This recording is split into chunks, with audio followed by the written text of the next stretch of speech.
Bonjour à tous, c'est Edjawan. Aujourd'hui, on se retrouve pour parler du match Angleterre-Iran avec à la fin la victoire de l'Angleterre 6 buts à 2.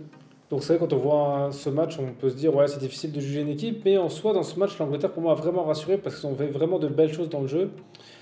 Notamment, j'ai trouvé qu'ils ont une qualité de passe comme exceptionnelle parce que quand je voyais les longues transversales qu'ils faisaient, c'est vrai que dans le football moderne, je trouve que c'est assez rare de voir justement le ballon qui va justement d'un côté du terrain à l'autre, justement en diagonale. Et là, c'était hyper précis.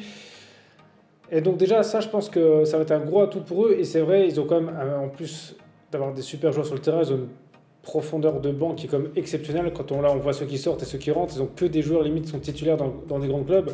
Et ça, honnêtement, il y a quelle équipe dans le mondial, honnêtement, qui peut dire ça? Parce que je crois que c'est l'Angleterre, à mon avis, ils ont en termes de joueurs, de qualité, en termes de nombre, je pense que c'est eux parce que dès qu'il y en a un qui sort, on sait très bien que c'est un joueur du même niveau qui va rentrer. Et ça, je pense que pour eux, c'est un gros avantage. Et ils sont dans le jeu, ils ont été très sérieux. Voilà, ils ont mis comme des buts dans le jeu, ils ont bien construit. Ils ont presque été sérieux. Alors c'est vrai qu'ils prennent 2 buts, mais bon, en soi, on va dire qu'on. Il y en a un, c'est un penalty, ça j'y reviendrai après parce que le penalty, il y a eu un gros problème dans ce match. Mais bon, le deuxième, on peut comprendre des fois dans les matchs comme ça où on se relâche un petit peu parce que c'est vrai que entre chaque but, après le troisième but, on va dire qu'ils sont vraiment relâchés, ils jouaient vraiment en mode vraiment tranquille quoi. Et on peut les comprendre parce qu'en face c'est très très faible, il se passe rien. Donc c'est vrai que contre une équipe de notre niveau, s'ils auraient peut-être pas pris les buts là, voilà, il y aurait plus d'intensité. Mais bon, c'est toujours compliqué quand on affronte des joueurs pas forts du tout de rester à fond concentré. Parce que c'est vrai que l'Iran a été vraiment très très faible, hein. Je veux dire, ils ont quasi pas eu d'occasion. Voilà, ça a été vraiment d'un niveau très très bas. Après, justement, je pense que pour toutes les équipes qui vont affronter justement des équipes pas fortes, on va dire, au premier match, je pense que c'est bien pour eux parce que dans ce mondial, vu qu'il n'y a pas eu de match de préparation, c'est direct, ils ont une petite semaine d'entraînement et hop, ils doivent direct rentrer dans le bain. Je pense que les premiers matchs, à mon avis, il peut y avoir des gros résultats, des surprises, surtout derrière des équipes qui sont peut-être pas bien huilées. Là, et c'est pour ça que les équipes qui auront la chance d'affronter une équipe pas trop forte au premier match, ça leur permettra de faire, entre guillemets, leur match de préparation.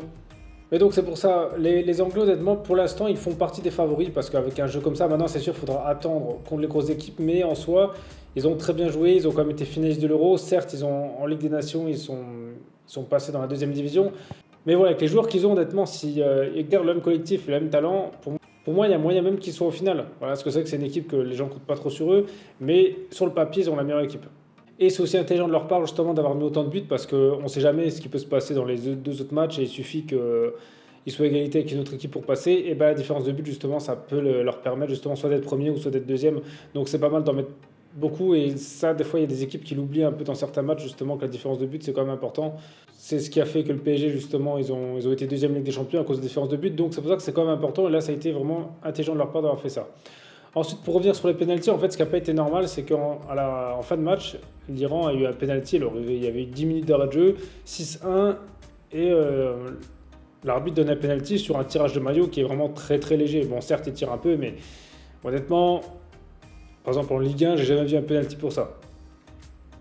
Ce qui pose vraiment problème avec ce penalty, c'est qu'en début de match, il y a eu pire du côté de l'Iran, c'est-à-dire qu'ils ont ceinturé 2 joueurs, donc limite comme une sorte de plaquage au rugby. Et ils ont fait ça sur 2 joueurs, c'est-à-dire que c'est pas juste une faute, c'est deux. Ouais, il y a 2 joueurs qui ont fait ça, 2 joueurs anglais, je crois qu'il y a Maguire, j'ai plus lequel l'autre qui s'est pris le plaquage.